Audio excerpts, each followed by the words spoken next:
தேசிய அரசியலுக்கு, இந்திய அரசியலுக்கு டெல்லிக்கு நரேந்திர மோடி தலைவர், தமிழ்நாட்டுக்கு எடப்பாடி பழனிசாமி தலைவர். உறுதிப்படுத்திருக்காரு. பிஜேபியில் இருக்க அத்தனை தலைவர்களும் அதை ஏத்துக்கிட்டு இருக்காங்க. அவங்க அண்ணாமலையை தவிர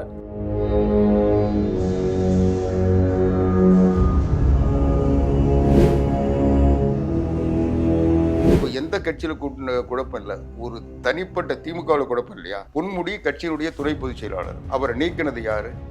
எந்த வார்த்தை இல்லாம அவர் உடனடியாக நீக்கப்படுகிறார். 2 வரியில தலைவன் கையெழுத்து போடுறாரு. பொதுச் செயலாளர் போடுறாரு. பொதுச் செயலாளர் என்ன ஆனாரு? சட்டத்துக்கு புறம்பான ஒரு செயலை விதிகளுக்கு மாறா ஒரு செஞ்சிருக்காங்க. அதை பத்தி கேள்வி எழுப்புறதுக்கு கூட திராணி இல்லாத ஒரு கும்பல் இருக்குன்னா அவங்க அடிமைகளா, நாங்க அடிமைகளா? முடிக்கு இந்த அளவுக்கு நீங்க ஆதரவா பேசுறீங்க? ஆதரவு இல்லைங்க. அதாவது நீங்க என்ன சொல்றீங்கன்னா, திமுகவுடைய கூட்டணியை தாண்டி திமுகவை செதறுன்றீங்க. நிச்சயமா திமுக 26க்கு பிறகு திமுக எதிர்கட்சியா கூட வராது. தெரிஞ்சோ தெரியாமலோ தவறெல்லாம் செஞ்சுட்டு இருக்கலாம். அதனால அதெல்லாம் மனசுல வச்சுக்காதீங்க. எங்களுக்கு ஆதரவு கொடுங்க, நாம தமிழ்நாட்டை காப்பாற்றுறோம். ஒன்றிய அரசு கிட்ட இருந்து தமிழ்நாட்டை மீட்டெடுக்கிறோம், நிதியை மீட்டெடுக்கிறோம். இதை விட பொறுப்பற்ற பேச்சு இல்லை. இதுவே பொறுப்பற்ற பேச்சு. ஆமா.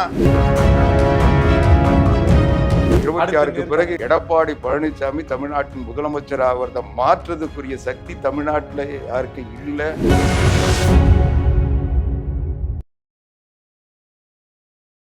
ஜார்ஜ் தாமஸ் ராணுவ நினைவுகள் மற்றும் போர்க்கலை 2 நூல்கள் வெளியீட்டு விழா. இடம் அன்பகம். நேரம் காலை 10 மணி. ஜூலை 20ஆம் தேதி. மதிய உணவு உண்டு. நுழைவு கட்டணம் ₹100. இன்றே முன்பதிவு செய்யுங்கள். அறுவை சிகிச்சையில் கத்தை என்பது வரலாறு, ரோபோட்டிக் சர்ஜரி என்பது இன்றைய கூறு. தங்கம் புற்றுநோய் சிகிச்சை மையம், நாமக்கல் மற்றும் கான்பூர். உலக தமிழர்களுக்கு வணக்கம். இது கிங் டிவி.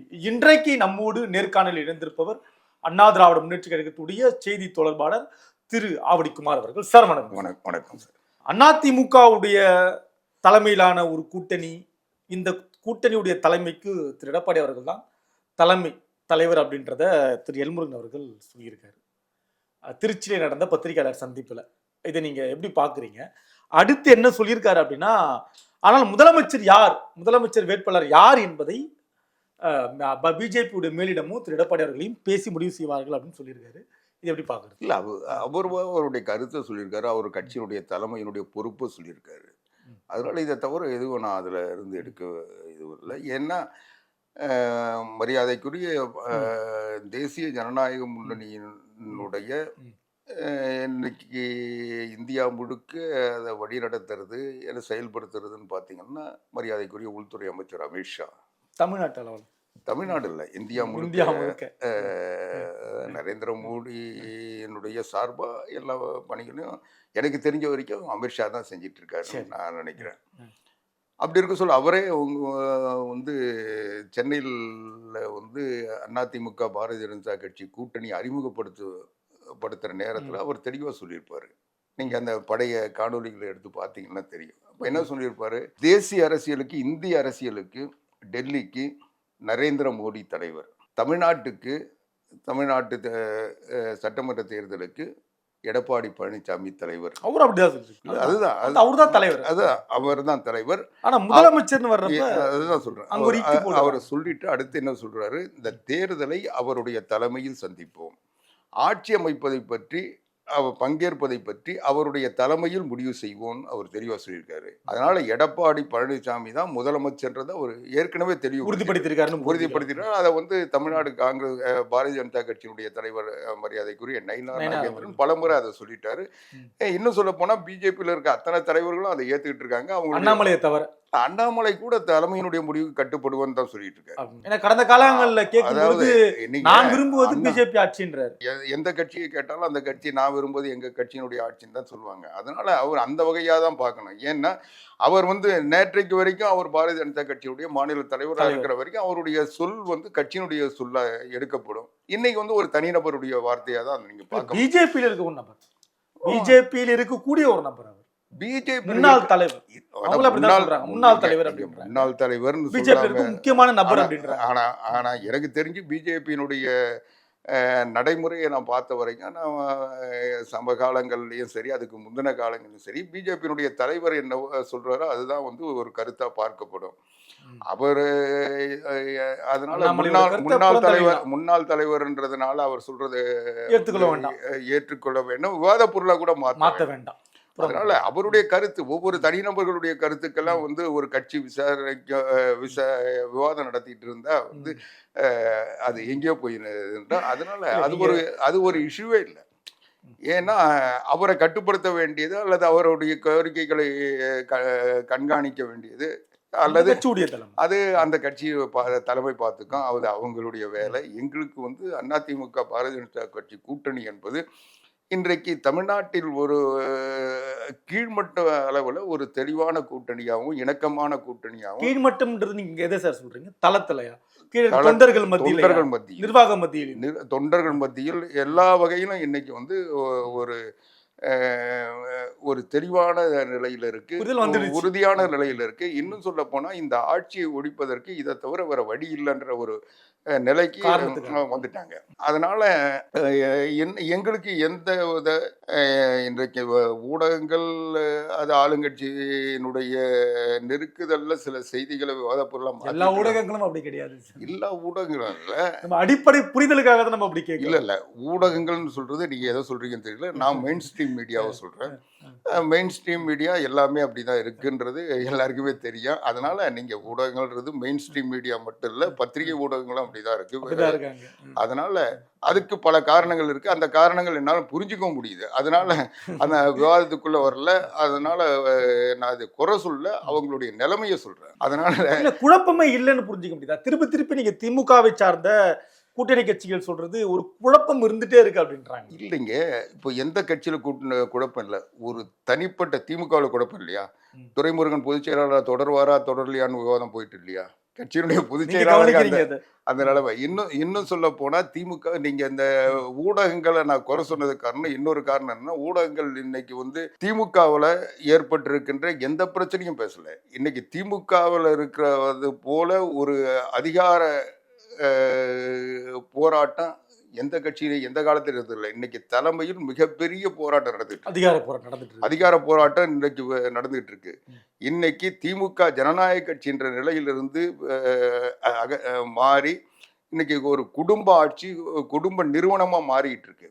அதுக்கு ஒரே ஒரு உதாரணம் சொல்றேன். நீங்க பொன்முடி எடுத்துங்க. பொன்முடி கட்சியினுடைய துணை பொதுச் செயலாளர். அவரை நீக்கினது யாரு? முதல்வர் அவர்கள். இவர் தான் பண்ணணும், துரைமுருகன் தான் பண்ணணும். ஆனா முதல்வர் அதை பண்ணிட்டாங்க. எந்த வார்த்தை இல்லாம அவர் உடனடியாக நீக்கப்படுகிறார். 2 வரியில தலைவன் கையெழுத்து போடுறாரு. பொதுச் செயலாளர் போட வேண்டிய இடத்துல அவர் பொதுச் செயலாளர் வந்து என்ன ஆனாரு? அவர் ஒரு மன்னிப்பு கேட்டுட்டாரு அடுத்த உடனே. சரி, நீங்க நீக்கினது ஏதோ அவசரத்துல பதட்டத்துல அவரை நீக்கலன்னா அவர் தப்பிச்சு ஓடிடுவாருன்னு கூட பொன்முடி மேல இருந்த பயத்துல நீக்கிட்டாருன்னு சொல்லலாம். திருச்சி சிவாவை நியமிச்சது யாரு? அதுவும் முதல்வர் தானே. அப்போ என்ன, இவருடைய அதிகாரம் திமுகவினுடைய சட்டத்திட்டப்படி தலைவருடைய அனுமதியோடு பொதுச் செயலாளர் தான் இதுவரைக்கும் நீக்கியிருக்காரு, சேர்த்திருக்காரு, பதவி கொடுத்திருக்காரு. அமைப்புல ஏதாவது மாற்றம் அதுக்கப்புறம் நடந்திருக்கு சார். அதுக்கப்புறம் அவர் தான் பண்ணிட்டு இருக்காரு. அதுக்கப்புறம் அதையே பண்ணலன்னு தான் நான் கேள்வி. அதாவது ஒரு துணை பொதுச் செயலாளர், அப்போ விதிகளுக்கு புறம்பா அவர் நீக்கப்பட்டிருக்காரு. அந்த பைலா என்ன சொல்ல போனா உங்களுக்கு புரியணுன்றதுக்காக நான் சொல்றேன். அதிமுகவில் வந்து நீக்கம்னு வந்ததுன்னா மிகப்பெரிய பேசுபொருளானது, மிகப்பெரிய பிரச்சனையானது, சர்ச்சையானது புரட்சித் தலைவர் எம்ஜிஆர் நீக்கம். 1972 அக்டோபர் 10 அவரை இடைநீக்கம் செய்ய சொல்லியும் சரி, அது அடுத்து அவர் இது ஒன்று சொல்லி அதை நீக்கினது அன்றைக்கு திராவிட முன்னேற்ற கழகத்தின் பொதுச் செயலாளர் இருந்த நாவலர் இரா நெடுஞ்செழியன் பேரில் தான் நீக்கமே வந்தது. அன்னைக்கு கருணாநிதி பேரில் வரல. கருணாநிதியினுடைய அனுமதியோடு செயற்குழு உறுப்பினர்கள் எடுத்த முடிவின்படி நீக்கப்பட்டாருன்னு தான் வந்தது. அதை அறிவித்தவர் நெடுஞ்செழியன். இதுவரைக்கும் திமுகவில் நீங்க திருச்சி சிவா நியமனத்தை தவிர அல்லது பொன்முடி தவிர வேற ஏதாவது ஒண்ணு தலைவர் பேர்ல வந்திருக்குன்னு சொல்லுங்க. கருணாநிதி காலத்திலே கிடையாது, அதுக்கு முன்னாடியும் கிடையாது, அண்ணா காலத்திலையும் கிடையாது, அண்ணா காலத்துல கிடையாது. அதான் பொதுச் செயலாளர். அதுக்கப்புறம் அவர் தலைவரானதுக்கு பிறகு கூட அன்பழகம் பேர்ல தான் வந்துட்டு இருந்தது. நாவலர் பேர்ல வந்துட்டு இருந்தது. அதுக்கப்புறம் அன்பழகம் பேர்ல வந்துட்டு இருந்தது. அதுக்கப்புறம் துரைமுருகன் பேர்ல வந்துட்டு இருக்கு. ஆனா இது வந்து அந்த கட்சியினுடைய பிரச்சனை, நீங்க கடந்து போகலாம். ஆனா ஒரு சட்டத்துக்கு புறம்பான ஒரு செயலை விதிகளுக்கு மாறா ஒருத்தர் செஞ்சிருக்காங்க. அதை பத்தி கேள்வி எழுப்புறதுக்கு கூட திராணி இல்லாத ஒரு கும்பல் இருக்குன்னா அவங்க அடிமைகளா, நாங்க அடிமைகளா? அதனால இதை வந்து வெளியே சொல்ல முடியாத ஒரு நெருக்குதல். எப்போ இந்த நெருக்குதல் எப்போ தீரும்னா 2026 தீரும். இது கட்சிக்குள்ள சார், இது கட்சிக்குள்ள இல்ல, அந்த கட்சி தான் ஆட்சி நடத்துது. அது எப்படி கட்சி பிரச்சனையா? நீங்க பொன்முடி நீக்கம் வந்து ஒரு கட்சி பிரச்சனையா இருந்தாலும் அமைச்சரவையில இருந்து அவரை நீக்கி இருந்தாங்கன்னா அது வந்து கட்சி எடுத்த முடியும்னு சொல்லலாம். ஆனா கட்சியில இருந்து நிக்கிறாங்க. அதுக்கு இதால நாட்டு மக்களுக்கு எந்த விதமான பாதகமும் கிடையாது, சாதகமும் கிடையாது. இல்ல, கட்சியோட முடிய போகுது. நீங்க அது நாட்டு மக்களுக்கு பாதகம் இல்லைன்னா அவங்க நீக்க வேண்டிய அவசியமே இல்லை. பேசுனது தப்பு சார். அவங்க பேசுனது தப்புன்னா பொன்முடி இது வரைக்கும் இதை விட நல்லா பேசியிருக்காரு. இப்பதான் புதுசா பேசுறாரா? பொன்முடிக்கு இந்த அளவுக்கு நீங்க ஆதரவா பேசுறீங்க? ஆதரவு இல்லைங்க. ஒரு ஏதாவது நான் என்ன சொல்றேன், நம்ம வந்து சரியா செய்யறோம் தப்பா செய்யறோம்ன்றது வேற. ஆனா முறையா செய்யறோமான்னு இருக்கணும்ல. புது விளக்கமா இருக்கு. கரெக்ட். அதாவது பொன்முடி வந்து திராவிட இயக்க கூட்டத்துல பேசினாரு, தந்தை பெரியார் திராவிட கழக கூட்டத்துல பேசினார். அந்த கூட்டத்துல இதை விட மோசமா பேசியிருக்காங்க. எப்ப அவங்க வந்து கடவுளை விமர்சனம் பண்ணாம பெரியார் திராவிட கழக கூட்டம் நடந்திருக்கு. அதுக்கு தானே அவர் அனுப்புறாங்க. இவங்களுடைய ரெப்ரஸன்டேட்டிவ் தானே அனுப்புறாங்க. அனுப்புனது நீங்க. அவர் அங்க போய் என்ன வந்து பாரத் மாதா கிஞ்சின்னு சொல்லுவார்னு எதிர்பார்த்து அனுப்புனீங்களா? சொல்லவும் கூடாது, தப்பாயிடும். அப்போ அங்க போய் அதை தானே பேசினாரு. இல்ல, இப்ப நம்ம ஆனா ரொம்ப கவனமா நம்ம நகர்ந்துட்டோம்னு நினைக்கிறேன். ஏன்னா திருப்பி எதிர்கட்சி தலைவர் வைக்க அதுதான் அப்படிப்பட்ட நிலையில அங்க வந்து ஒரு ஒற்றுமை இல்லாத ஒரு கட்சியை வந்து ஆட்சியில் இருக்கிற ஒரே காரணத்தினால, பதவி இருக்கிற காரணத்தினால இவங்க வந்து இருக்கிற இந்த பதவியை இன்னும் ஒரு 7-8 மாசமோ அனுபவிக்கலான்ற ஒரு பாதுகாப்புனால இன்னைக்கு அமைதியா இருக்கிறாங்க. இது இன்னும் நெல்லிக்காய் மூட்டை சிதற மாதிரி சிதறும் நிச்சயமா. நீங்க என்ன சொல்றீங்கன்னா திமுகவுடைய கூட்டணியை தாண்டி திமுகவே சிதறுன்றீங்க. நிச்சயமா திமுக 26க்கு பிறகு திமுக எதிர்கட்சியா கூட வராது. உறுதியா சொல்றேன். நீங்க சரி மறுபடியும் அங்கே போக வேண்டியிருக்கு. நீங்க பொன்முடி நீக்கினாங்க, திருச்சி சிவா போட்டாங்க. திருச்சி சிவா எதுக்கு போட்டாங்க? திருச்சியில கொடி கட்டி பறக்கிற நேருவை உட்கார வைக்கிறதுக்காக போட்டாங்க. வேற என்ன, இவருக்கு துணை பொதுச் செயலர் கொடுக்க வேண்டிய அவசியம் என்ன? திருச்சி சிவா வந்து ஏற்கனவே பல பதவிகள்ல இருந்துகிட்டு தான் இருக்கிறாரு. அவரையும் போடுறாங்க. ஆக சீனியரை காலி பண்ணிட்டு இருக்காங்க. அவங்க உதயநிதிக்கு இன்ப நிதிக்கு ரூட்டு போட்டுக்கிட்டு இருக்காங்க. அதனால திமுக வந்து இன்னைக்கு வந்து பொன்முடியை காலி பண்றதா இருந்தாலும், நேருவை காலி பண்றதா இருந்தாலும், பெரியசாமியை காலி பண்றதா இருந்தாலும், துரைமுருகனை காலி பண்றதா இருந்தாலும் அடுத்த லெவலுக்கு நீங்க போய் ரெஸ்ட் எடுங்கன்னு சொல்லி அனுப்பிட்டு இருக்காங்க. நீங்க இப்படி சொல்றீங்கன்னா ஒரு பக்கம் ஓரிணைவும் தமிழ்நாடுல தொடங்கி எலெக்ஷன் வேலையை தொடங்கிட்டாங்க சார். எங்க வேற என்ன, அவங்க இப்போ 26 எலெக்ஷன்ல நான் சந்திக்க மாட்டேன்னு ஓடிடுவாங்கன்னு பாத்தீங்களா? தயாரிப்பு இருக்கு, தயாரிப்பு தயாரிட்டாங்க.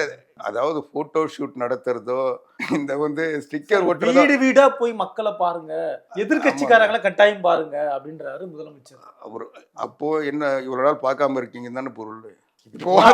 எலெக்ஷன் வந்துச்சு போய் பாருங்கப்பா, இப்போவாவது போய் அவங்க கிட்ட கையில காலில் விழுந்து ஏதாவது நாங்க செஞ்சதெல்லாம் தப்பு, இனிமேல் போட்டு நாங்க வந்து ஒழுங்கா நடந்துக்கிறோன்னு சொல்லுங்கப்பான்னு தானே சொல்றாரு. இல்ல அப்படி சொல்லல. இல்ல, நான் வேற கட்சி தலைவரை போய் பாருங்கன்றாரு. நான் வார்த்தை நீங்க அவர் சொன்னது என்னன்னா, எல்லாரும் நாங்க தெரிஞ்சோ தெரியாமலோ தவறெல்லாம் செஞ்சுட்டு இருக்கலாம், அதனால அதெல்லாம் மனசுல வச்சுக்காதீங்க, எங்களுக்கு வந்து ஆதரவு கொடுங்க, நாம தமிழ்நாட்டை காப்பாத்துறோம், தமிழ்நாட்டை வந்து மீட்டெடுக்கிறோம், ஒன்றிய அரசு கிட்ட இருந்து தமிழ்நாட்டை மீட்டெடுக்கிறோம், நிதியை மீட்டெடுக்கிறோம். இதை விட பொறுப்பற்ற பேச்சு இல்லைன்ற. இதுவே பொறுப்பற்ற பேச்சா? ஆமா. நீங்க எப்படி இந்தியாவில இருந்து தமிழ்நாட்டை மீட்டெடுக்க முடியும்? பாரதிய ஜனதா கட்சி கிட்ட இருந்து தமிழ்நாட்டை எப்படி மீட்டெடுக்க முடியும்? இந்தியாவில இருந்து மீட்டெடுக்கல, தமிழ்நாட்டுடைய உரிமையை ஒன்றியத்தில் இருக்க தமிழ்நாட்டின் உரிமையை நீ என்ன மீட்டெடுக்கிறது? இன்னைக்கு வந்து ஏன் வந்து கலால் இந்த மதுவிலக்கு கள்ளச்சாராயம் குடிச்சிட்டு செத்துட்டு போய் இறந்து போனாங்க, அவங்களுக்கு இது ஒன்று. அதை கேட்க சொல்ல என்ன சொல்றீங்க? மதுவிலக்கை வந்து இந்தியா முழுக்க அமுல்படுத்தணும், மத்திய அரசு அமுல்படுத்தினா நாங்கள் விட்டு இங்கே அமுல்படுத்துறேன்றீங்க. இங்கே மாநிலத்தில் இருக்கிற மது போதைப் பொருளை ஒழிப்பது, மதுவிலக்கை அமல்படுத்துவது மாநில அரசாங்கத்தினுடைய உரிமை. அதுதான் மாநில நீ மாநில சுயாட்சி கேட்கறன்னு சொல்லிட்டு எதுவும் டெல்லியில கொடுக்குறேன்னு எதுக்கு சொல்ற? உனக்கு தேவைன்னா வந்து மாநிலத்தின் உரிமையை மீட்போம். பாதிப்புன்னா மத்திய அரசு ஏன் பார்க்கல? சரி, இதை தாண்டி இன்றைக்கு திரு எடப்பாடி பழனிசாமி அவர்களுடைய சுற்றுப்பயணம் நீங்க பார்த்திருப்பீங்க. இது என்ன பலனை கொடுக்கும்னு நினைக்கிறீங்க? இல்லைங்க, இன்றைக்கு நான் அனைத்து இந்திய அண்ணா திராவிட முன்னேற்ற கழகத்தை சார்ந்தவன்றதுனால இல்லை, நான் பொதுவாக சொல்கிறேன். இன்றைக்கு தமிழ்நாட்டு அரசியலை ஃபிங்கர் டிப்பில் வச்சிருக்க ஒரே அரசியல் தலைவர் அண்ணன் எடப்பாடியார் தான். ஒருத்தர் மட்டும்தான், அவருக்கு இணையாக யாரும் இல்லை. ரெண்டாவது, அவர் ஒரு சாதாரண கிராமத்திலிருந்து ஒரு விவசாயியா இன்னைக்கு முதலமைச்சர் ஆனதுக்கு பிறகு தன்னை அதுக்கு தகுதி பெற்றவராக மாற்றிக்கிட்டார். நாங்களே கூட ஆச்சரியப்படுறோம். அவருடைய வளர்ச்சி என்பது, அவருடைய தலைமை பண்பு, அவருடைய ஆளுமை திறமையெல்லாம் பார்க்க சொல்ல நான் வியந்து பார்க்குறேன். அவர் ஒரு சாதாரண அரசியல்வாதிகளை கூட ஒரு அமைதியானவராக இருந்தவர். அதிகமாக விளம்பரத்தை விரும்ப மாட்டார். அதிகமான தேவையில்லாத சர்ச்சைகளில் அவர் ஈடுபட்டதில்லை. அவர் அரசியலுக்காக எதையும் அவர் கடந்த காலங்களில் அம்மா இருக்கிற வரைக்கும் எந்த சர்ச்சையிலும் கூட அவர் வந்ததில்லை. அதுவே சிக்கலாயிடுச்சு. அப்ப அறிமுகமாகாத நபர். அதனால அவர் வேலை என்னவோ அதை செஞ்சிட்டு இருந்தாரு. அவர்கிட்ட ஒரு பொறுப்பு படைச்சிட்டாங்கன்னா அம்மா நிம்மதியா இருப்பாங்க, அது முடிஞ்சிரும்ன்ற எண்ணத்தில் இருந்தாங்க. அதை தான் செஞ்சிட்டு இருந்தாரு. அதுக்கு நான் பல உதாரணங்கள் சொல்லுவேன், அது நேரம் இருக்காது, இன்னொரு முறை சொல்லிக்கும். அப்படிப்பட்ட ஒருத்தர் இன்னைக்கு ஒரு சிறந்த தலைவராக மட்டும் இல்ல, ஒரு சரியான நிர்வாகியா இருக்கிறாரு. அதுக்கு ஒரே ஒரு உதாரணம், அவர் கூவத்தூர்ல அனைத்து இந்திய அண்ணா திராவிட முன்னேற்ற கழக சட்டமன்ற உறுப்பினர்கள் அவரை தலைவராக தேர்ந்தெடுத்தாங்க. சட்டமன்ற கட்சி தலைவராக அண்ணன் எடப்பாடியார் தேர்ந்தெடுக்கப்பட்டார். இதுதான் அன்னைக்கு நடந்த புரட்சி தலைவி அம்மா அவர்களுக்கு பிறகு ஒரு மாற்றத்திற்கான விதை. அவர் தேர்ந்தெடுத்தது வரைக்கும் அதுக்கு பலருக்கு பங்கு இருக்கலாம். ஆனால் அவர் சட்டமன்ற கட்சி தலைவராக தேர்ந்தெடுத்ததுக்கு பிறகு ஆட்சி 4.5 வருஷம் நிலைச்சதுன்னா அதுக்கு முழுக்க முழுக்க அவருடைய தகுதி, அவருடைய உழைப்பு, அவருடைய திறமை, அவருடைய ஆளுமை, அவருடைய நிர்வாகம் தான் காரணம். ரெண்டாவது, அந்த பதவி ஏற்றுக்கிட்ட உடனே யாரும் சாதாரணமாக இல்லை. அப்போது பதவி பிரமாணம் செய்து வச்ச உடனே கவர்னர் என்ன சொன்னார், நீங்கள் நம்பிக்கை வாக்கெடுப்பு நடத்தி உங்களை நிரூபிச்சுட்டு அதுக்கப்புறம் ஆட்சியை தொடருங்கன்னாங்க. நம்பிக்கை வாக்கெடுப்பு நடந்தது. அப்போ அதிமுகவிலே சிலர் எதிர்ப்பாக போனாங்க. பன்னீர்செல்வம் தலைமையில் ஒரு 11 பேர் எதிர்த்து நின்று, அப்போது கருணாநிதி உயிரோடு இருந்தார். ஸ்டாலின் இந்த ஆட்சி வாக்கெடுப்பு வர சொல்லி நிற்காதுன்னு சொல்லி எல்லாருமே சொன்னாங்க.